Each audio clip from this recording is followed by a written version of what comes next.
Hello and welcome to another episode of Going for Goal with me, Gemma, and former Lioness, Aran Embleton. How are you doing, Aran?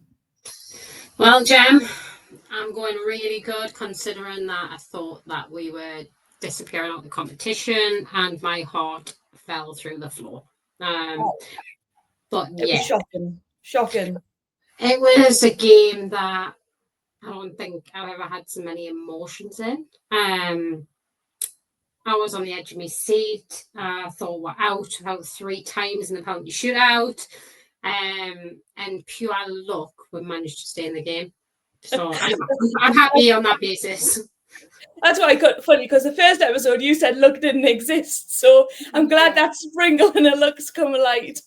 yeah, that was it. I think Hannah Hampton made some cracking saves. I'm going to be honest that Sweden deserved the win.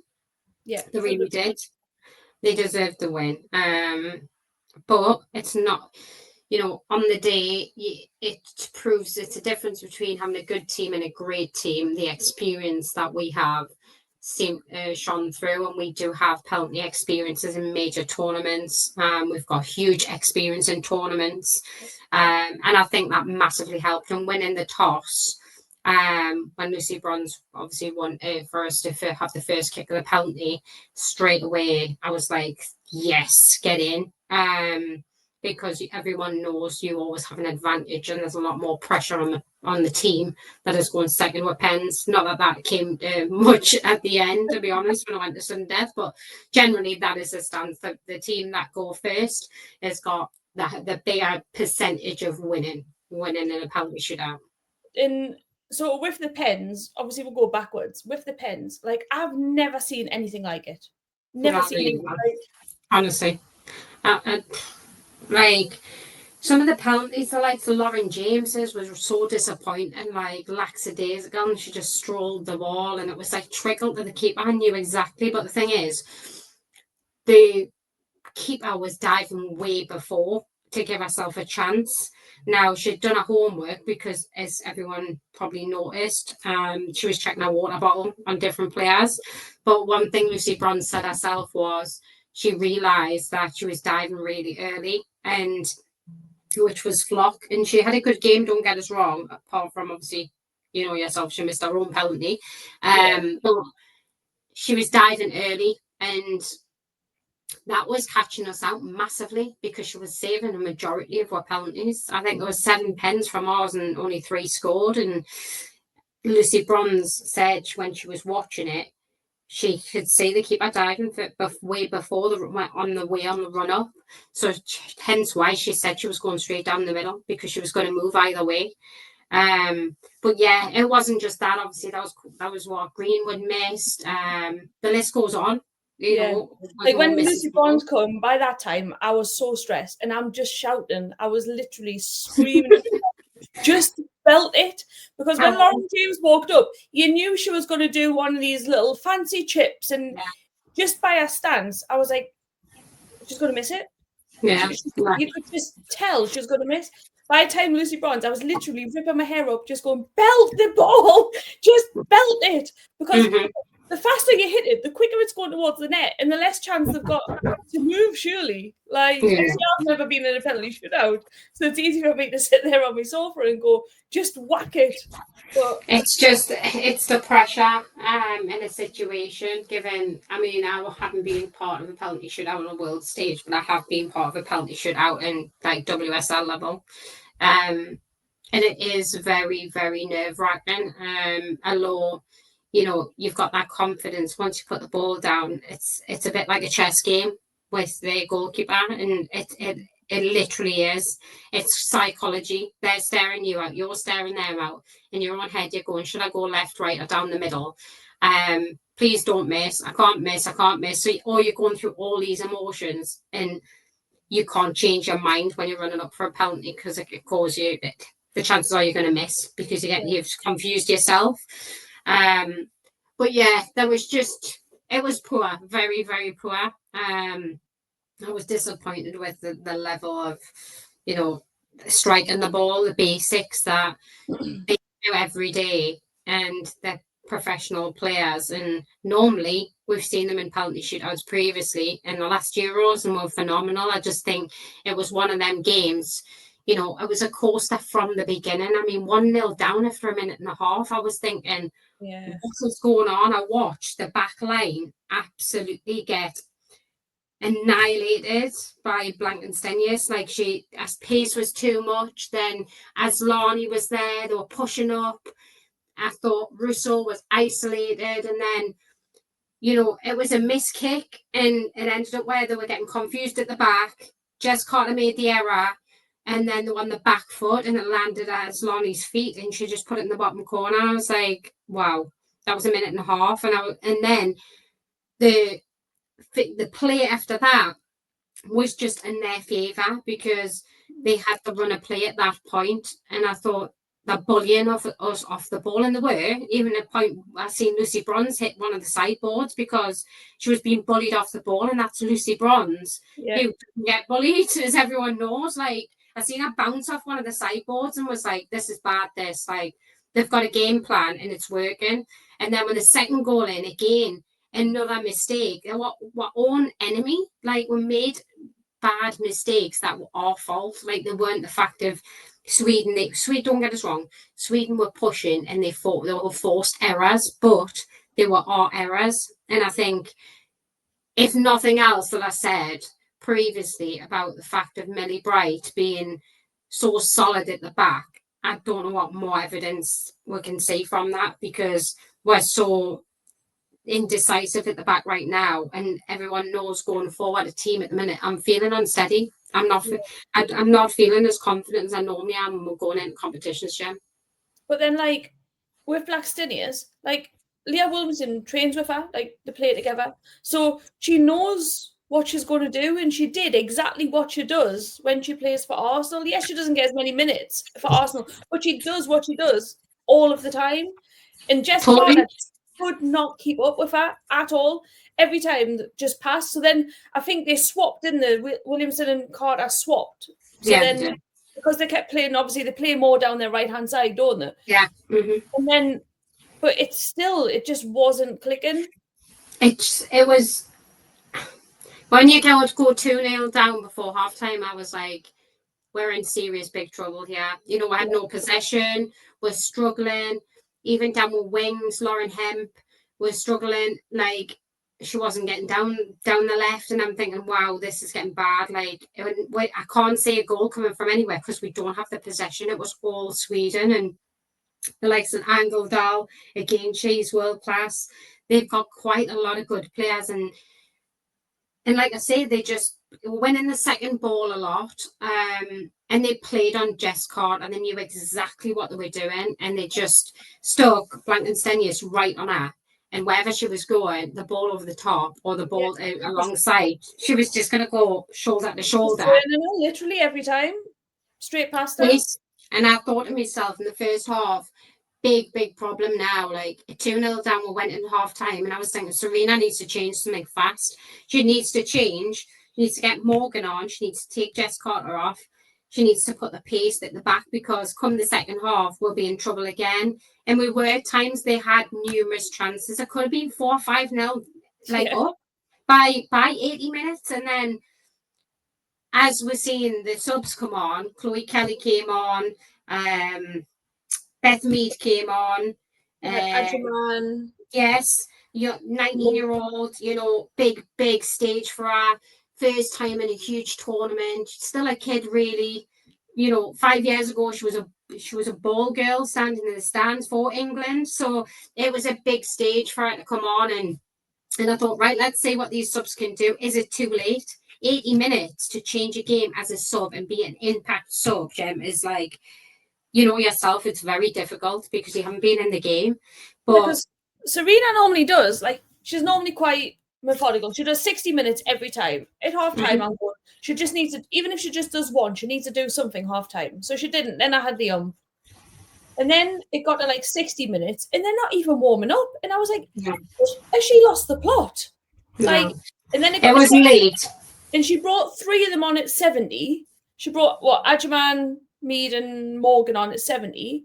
Yeah. And then she didn't bring Chloe Kelly on to like 77-ish. Yeah. And then obviously within like 3 minutes, 3 or 4 minutes, they got 2 goals. But it was just too late. Like, I mean, apart from, don't get us wrong, Chloe Kelly, phenomenal, came on as usual, and she was like a super sub down that left-hand side, cutting in and delivering the ball to the back post, and none other than who would want to have on the end of a header, Lucy Bronze. And she was just at the back post, and I was like, in the back of the net. Steamroller towards that back It post. It was slow motion. She always goes to the back post, Lucy, when it comes to corners, free kicks, anything like that. So she pushed forwards as she does, speeding on, as a right back, and she's always in the right place at the right time. And she came in, and that header went in.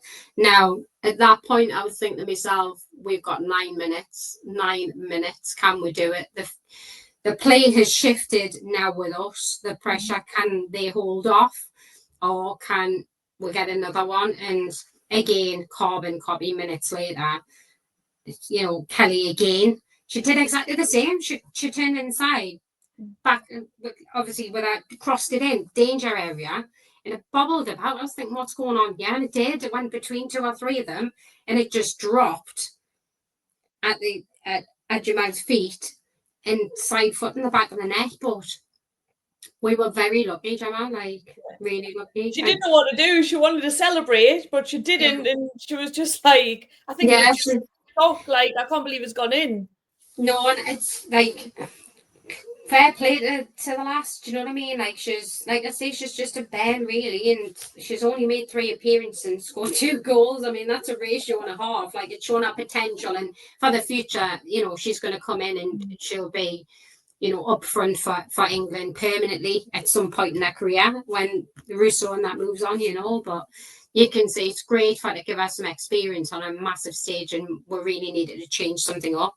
And that's why Serena said she's got her in the team, because she brings something different as opposed to Beaver Jones. Do you know what I mean? Beaver Jones is very similar to Rousseau, holding the ball up, playing in, and the natural selection in that situation would have been Beaver Jones. I would love to know why Serena chose the young 19-year-old over Beaver Jones. Like, she's tall, she's well built. Like, a lot of our players are quite small and like athletic built, aren't they? But yes, it's just a presence. Even if she's just, you could just see she was irritating the box. Like, even if she hadn't, that's all she was doing. She was irritating. The defenders didn't know where to go and I think because no one's seen her play really, like on the big stage. There's a bit of an unknown, so they don't know what to do. But I think, I expect. Yeah, and I think Sweden, when they made their subs, I felt like they made their subs thinking they had it buttoned off. Yeah, they did. They made their subs on the basis of on defensive play to close shop up. That's what they did. Then we made ours. So what would Serena have held off, do you think? Would she have been watching what they're doing, see when they're going defensive? And then do you think that's why she did it so late? Because that's just not like her. I don't know. I know she went for pace over or physicality, 100%. Our selection showed that. But then she also needed to go full force because we had no option. It was, all doing them all out or nothing.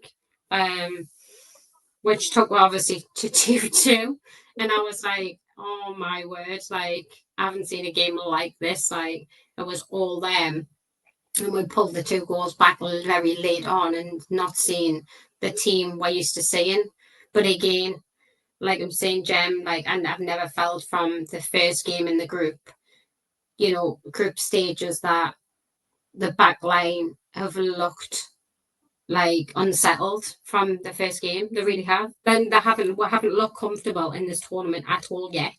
No. We're still haven't, and now we've got France to go. Not France, we've got Italy to go on Tuesday, and it's like they're playing really well.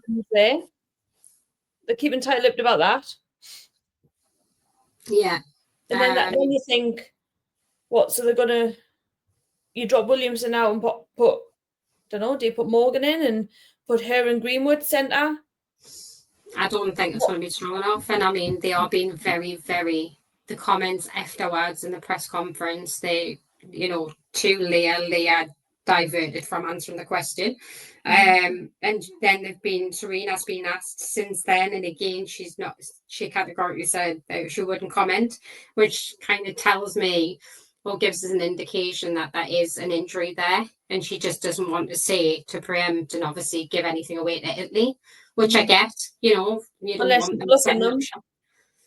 Possibly. Again, it could be the opposite for it. They could be pretending that she is injured. In actual fact, it's just took a knock and she's absolutely fine. So it could be either way. But again, that's really that worries us because again, if we don't have Leah, then we're in trouble big time. Because who do we?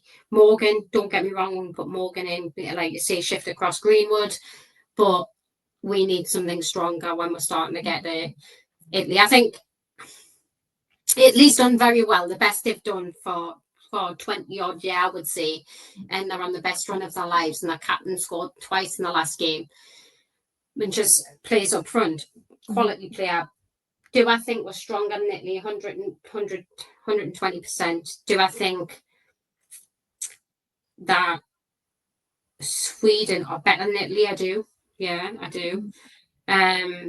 But I don't want to count my chickens. But I am scared if we get through this game and we head towards Spain, which is the game that I said, and the team, the whole tournament from the very beginning said we didn't want. But I said we're going to have to play them at some point, and it looks like possibly it's going to be the final.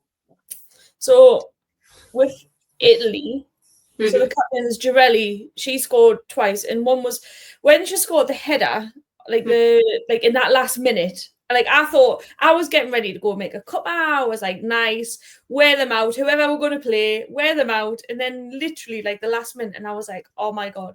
And then they said something. One of stats is she scored more goals with her head. Yeah. Do you think, like, obviously Williamson's quite tall. Say she does play, say she's fine. Do you think we've got the height to?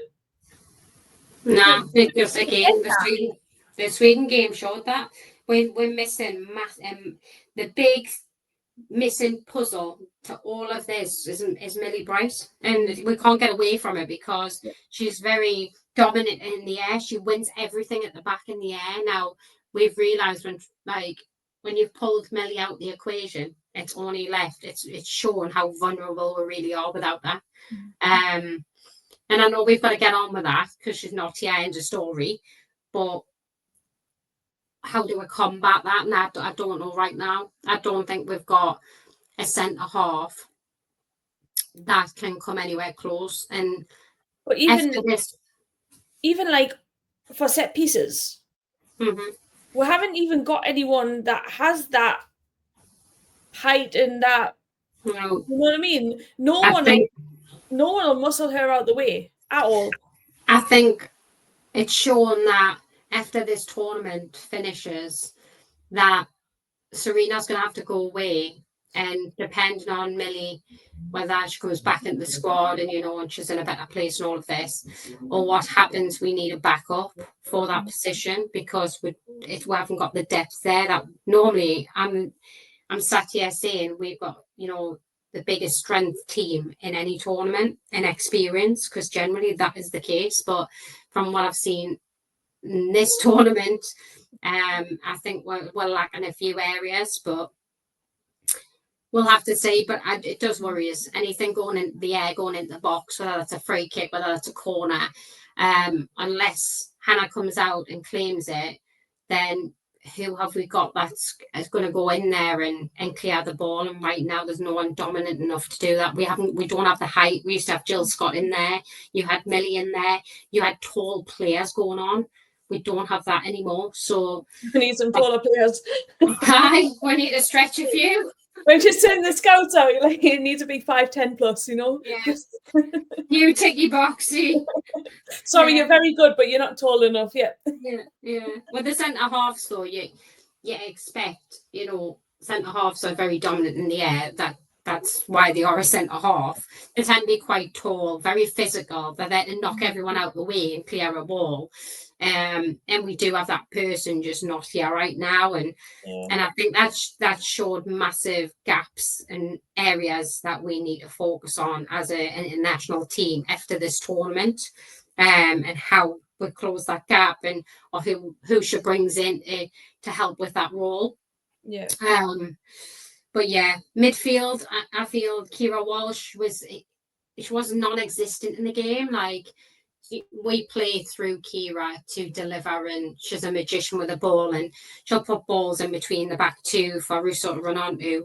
But again, another thing from the other podcasts we've done, and you can see I've mentioned it numerous times, Russo's isolated up front. As soon as you've put more up front and you've got them to push forward, because we've had to, because they were under pressure, we're getting beat.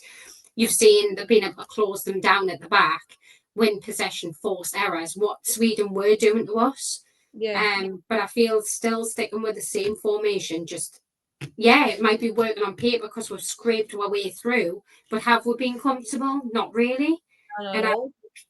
I don't think the formation works for a Gem. Like, I genuinely don't. And we need two up front. And you can say what Hemp and Lauren James, they're classed as you're playing with three up front, but you're not under pressure. You're not. You're still stuck with Russo up front. You need two. So you either make a choice.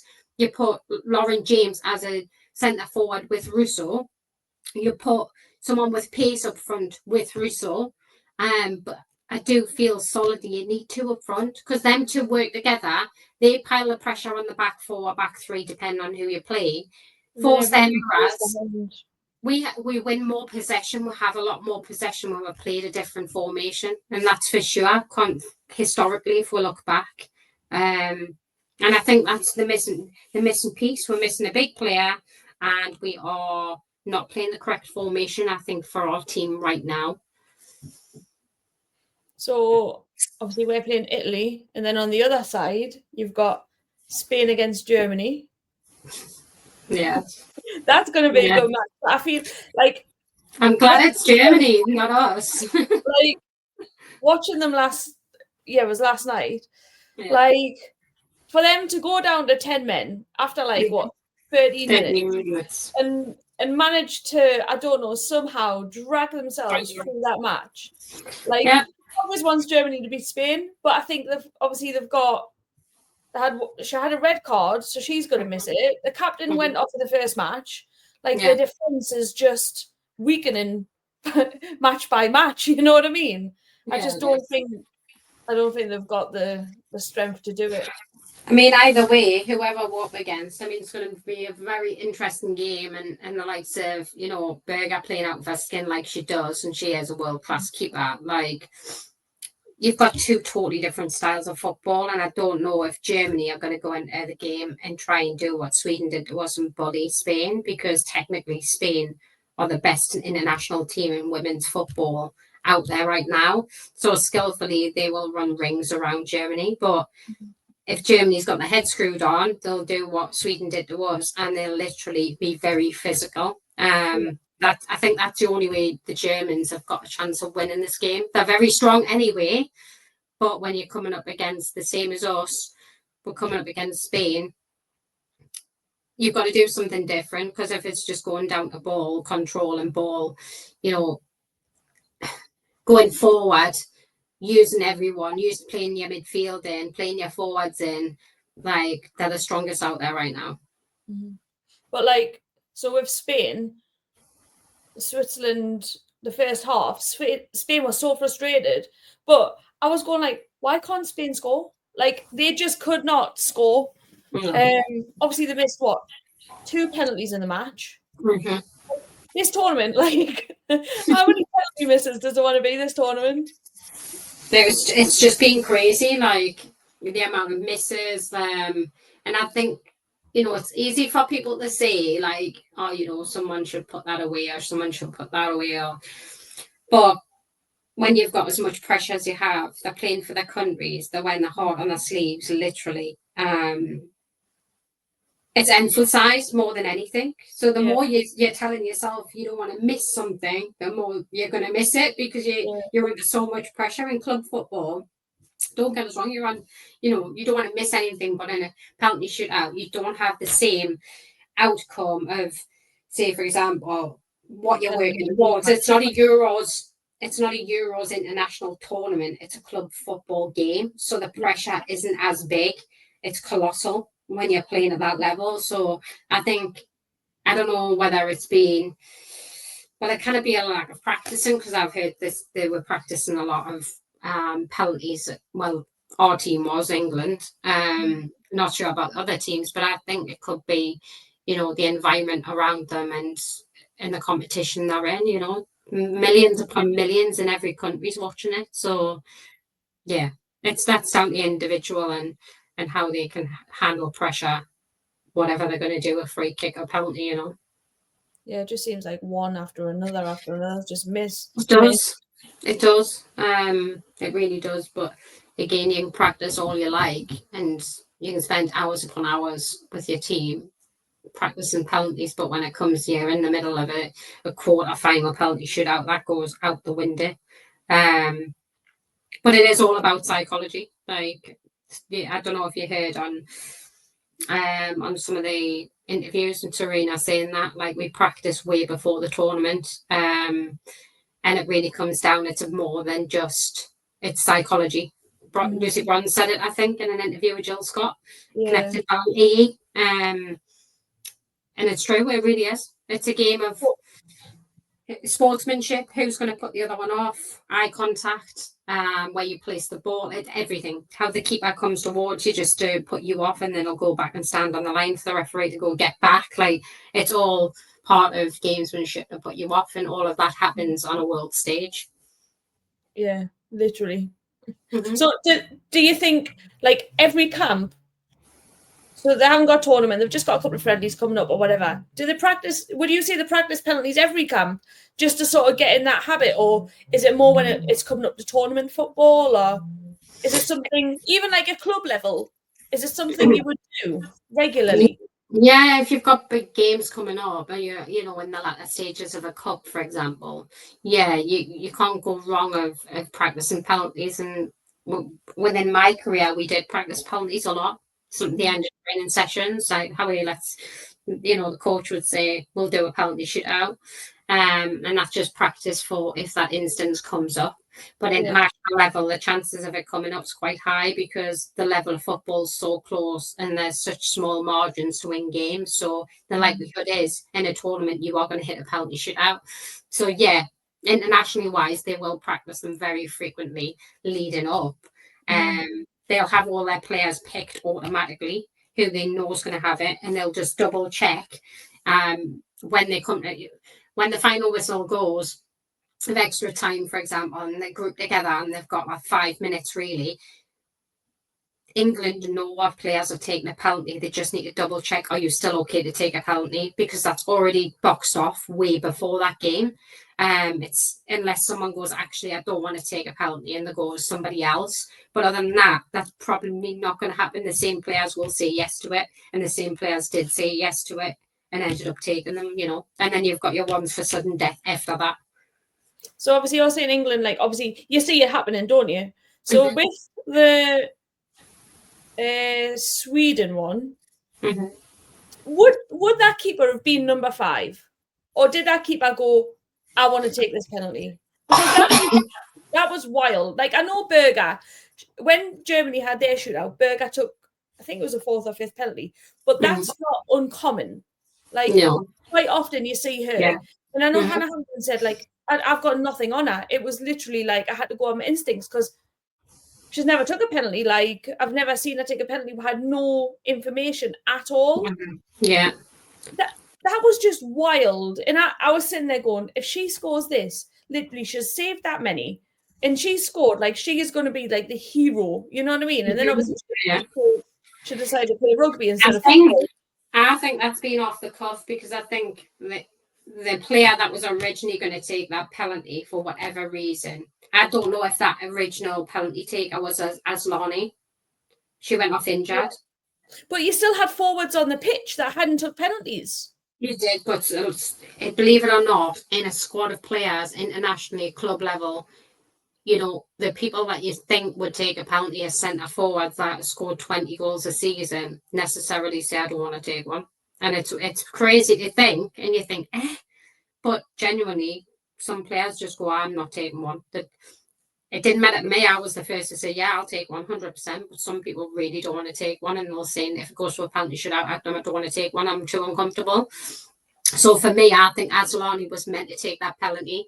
And I think the injury, which was seen to come off, which was a big hit for them. I think that's why the keeper stepped in to take the penalty, but I just think it was a wrong call. But surely you would just, instead of number 6 taking number 6, would just take number 5. You know, they'd just bump up a little bit. Yeah, of course we would, but I generally think that's what happened. It was just wild. She's just like, you know what? Give us the ball, I'm off. Yeah, like, I thought she's going to just smash it down the middle, because keepers are not technically like, well, this is my presumption from years of watching keepers. They're not really methodical thinking where they're like, oh, I'll place it in the side of the net. They're more so they're a keeper. They hit a ball long distance with power, so they're going to go down the middle with power. And that's exactly what she did. I run up. She sat back. You could see her body language. She was way, way too far back when she connected with the ball, and it just blazed over the bar. It was like watching her take a goal kick. Yeah. Like, that's how it was. And it literally just went, obviously, we were happy. I was thrilled. Yeah, I was thrilled. Caught us completely off guard, like you, thinking, what's going on here? That goalkeeper taking a pen. But I automatically straight away thought, right, goalkeeper's taking a pen. This is really odd. The likelihood is she going to sky it? And when she ran up the ball and skied it, I was like, I've been let off again there. But then it continued, didn't it? So, but yeah. It seemed to go on forever. Yeah, literally. I was sitting there and I looked at my partner. I was just like, this is unbelievable. Like, I can't take much more of this. And I remember, I can't remember if I messaged you saying, like, what's going on? Like someone needs to, and the game needed closed off, like put the ball in the net. All the people we thought that would be Chloe Kelly, we always know she likes to do a little horsey jump before she kicks it. And she gains a lot of power from that. But there was Alex Greenwood, obviously, like I say, the Lauren James pen, Clinton, she missed. Mead, Clinton, like they were all really bad pens. Mind a couple of them were good saves, but in general, like power behind them, even trying to place the ball with your side of the foot and not go with your lasers, they were very poor pens. And I'm sure Serena's will be having them practicing in the next couple of days again. They'll be sick of they need to. Just whack it. Just whack the ball. That would be my advice if I was Serena. Just hit it. Yeah. Hannah Hampton, like, you know, she looked like she'd had 3 rounds with Mike Tyson. Looked like she had a clamp on up her nose and it was bleeding heavily. Like, poor lass was battered, but she was jumping around and she'd done her homework, which they do. The goalkeeping coaches spend hours upon hours trolling through footage of the countries that you're looking likely to play and seeing penalties, writing it all down of each player, knowing, should I go left, should I go right, will they primarily go that way? So there's a lot watching body language as a keeper. They've spent hours and hours doing it, but to be fair, she pulled off some amazing saves and that kept winning, really. Yeah. So, Italy, what's the score going to be? Oh, don't do this to us. All right, first of all, are we going to win Yes. Oh, yes. Are we going to win in normal time? Yes. Score. We are. 2-0. 2-0. Yeah. I think they were going to have learned a lot from the last game. I think massively. That's going to give them a kick up the bum. And think we're not going through this again. So I think that where wingers will come into play again. So I think you'll start to see the likes of Lauren Hemp delivering the ball again, getting down that wing, getting behind the right back, which didn't happen against Sweden. I think we'll be a lot more attacking. I think we'll be a lot more physical. I think literally the armory's coming out, and they're gonna get the backlash of what's happened against Sweden. Yeah, definitely. Mm-hmm. And us versus Spain in the final. I'm gonna go us versus Spain. It would be good to have a rematch. Us versus Germany in the final. That would be good. I'm going to put you on the spot now. What score are you going to go with? What, for England or? England and Italy. I think it's going to be 2-1 and they're going to score first. From a set piece header, Girelli. Right, okay. I don't think she's going to get the chance to score in this game, but never mind.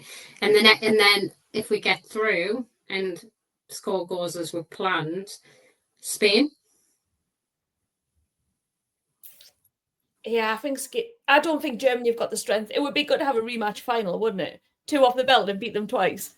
But it's not going to happen. We're going to have Spain and we're going to face them twice. Because either way, we've either got a repeat final of the World Cup or a repeat final of the last Euros.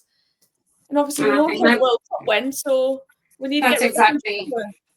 I think that's exactly the which way it's going. Do I actually think right now? And I don't want to be, negative, but I'm very, me, I'm a realist and I tell the truth. And do I think at the minute we've got the strength and depth to beat Spain? I'm not so sure. I don't think I'm not so sure. And I hope I'm eating me words because I would love nothing more than I'll be jumping around the sitting room if them lasses can go out, get to the final and beat Spain. But they're going to have to do something drastically. They're going to have to man mark at least 2 players in that team, and they're going to have to really be very physical with Spain.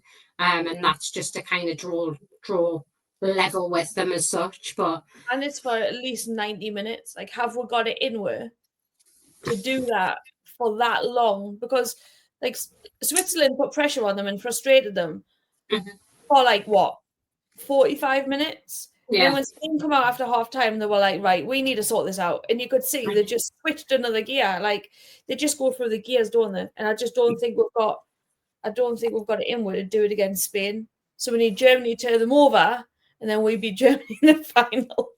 By how we've been playing from the minute we started this tournament, in the group stages, and we can say we hammered 6-1 Wales and all of that. Okay, but when we're now talking about teams that are ranked within the top 10 of the world now. Like, that's what the group stages are all about. You're filtering them international teams out and you're bringing the best 8. Now we're down to 4 to, you know what I mean, in the world. If we're going on how we've been playing, no, I think we're going to get beat unless we do something drastic. And I think we have to do that. Sharina has to get a hold of them and say, we're going to have to be more physical. We need to get Kira Walsh in the game because she's the one that's playing everything in. She makes everything happen for the forwards to run onto, to play through. But we've got to get back to being England again, and I'm not saying that at all. So, semi-finals next, and then we'll catch up after the semi-finals and discuss who we're going to be playing in the final. Then, yeah, sure will. Thank you very much for joining in, and make sure you like, subscribe, follow wherever you're watching your podcasts. I'll catch you soon. Bye bye. Bye bye.